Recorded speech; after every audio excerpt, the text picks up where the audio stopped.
And this is the next small update on the turbo system on the 1.9 TDI. We're fitting in the T2 camper van. It's pretty good so far. Well, I'm just back from camping, finally.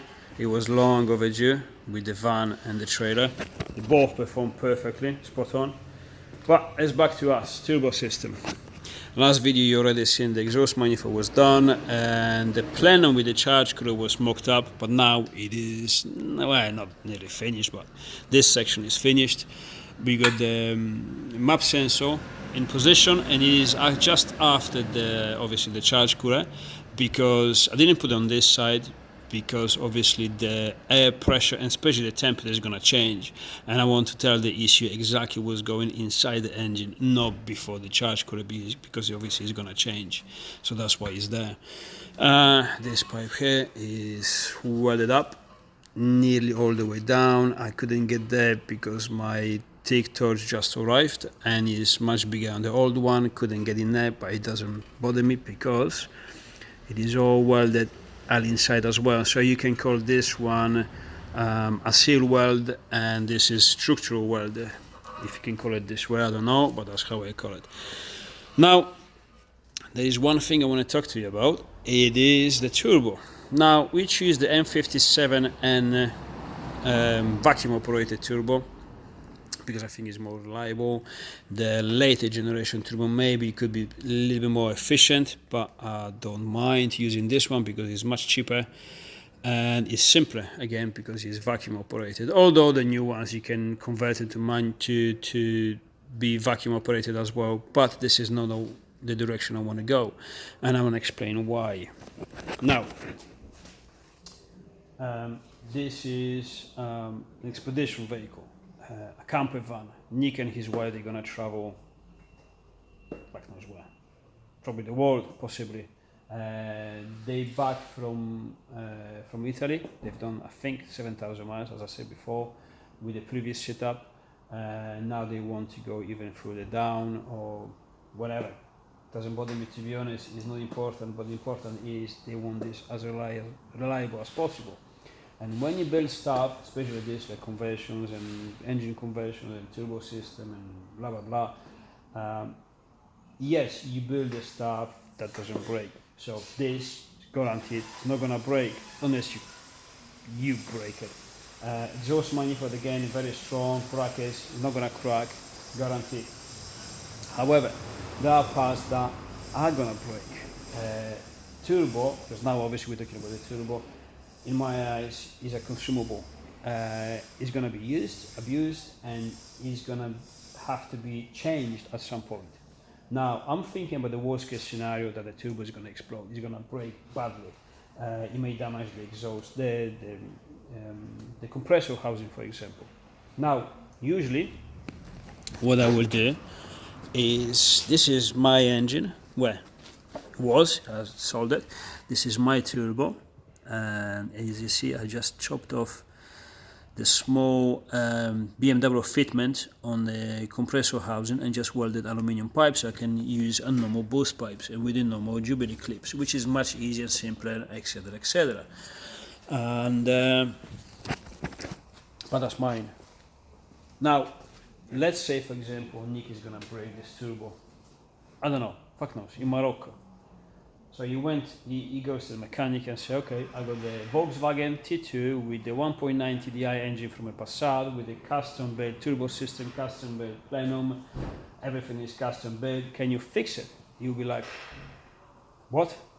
So, in this case, what Nick has to do is to either himself or to the mechanic to order a BMW 330 diesel 2001, 2003 turbo complete.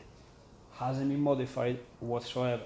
All you have to do is just remove 3 bolts, oil feed line, oil return line, take it off, new one in, as it is with no modifications, and off you go, as simple as that.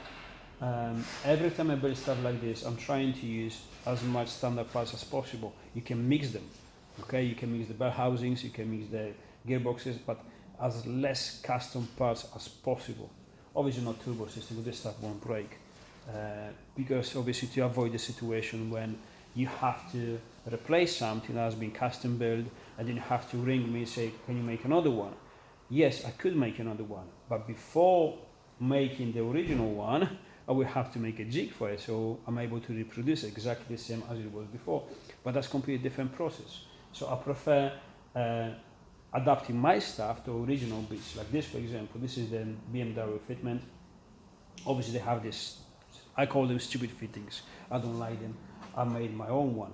I just machined one to suit these two O-rings, and it fits in there. Now, I want to show you how it fits, but it won't because it's dry, and if it's dry, it won't fit. So we need some lube, which I don't have because I finished, but Steve had. So I stole some. If you won't tell him, you will never know.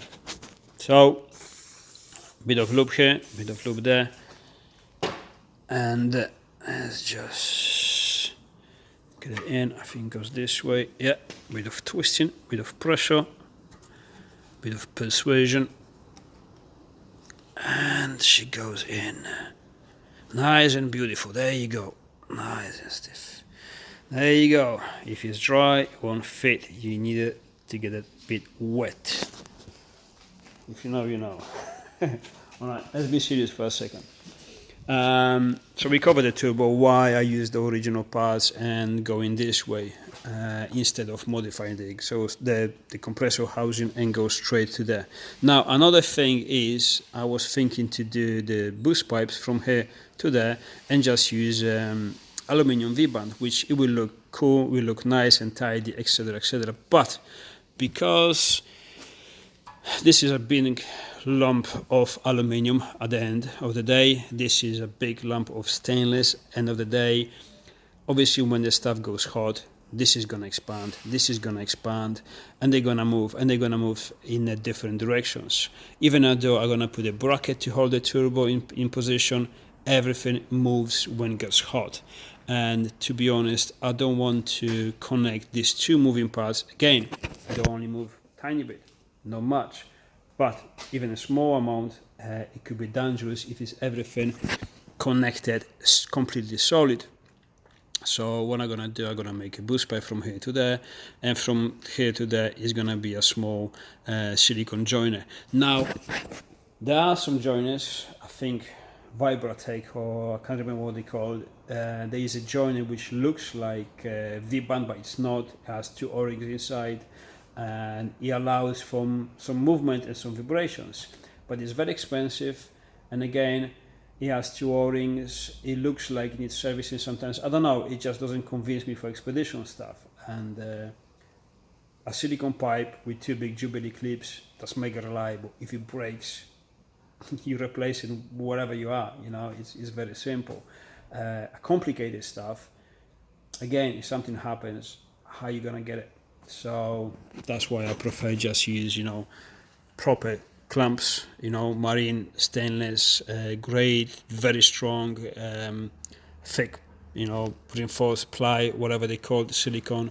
This will never give up, and if it does, it's just there, easy to replace. So I think that's it. I was hoping today to finish this plenum, but obviously I haven't. So probably tomorrow. And so yeah, I'll see you tomorrow then.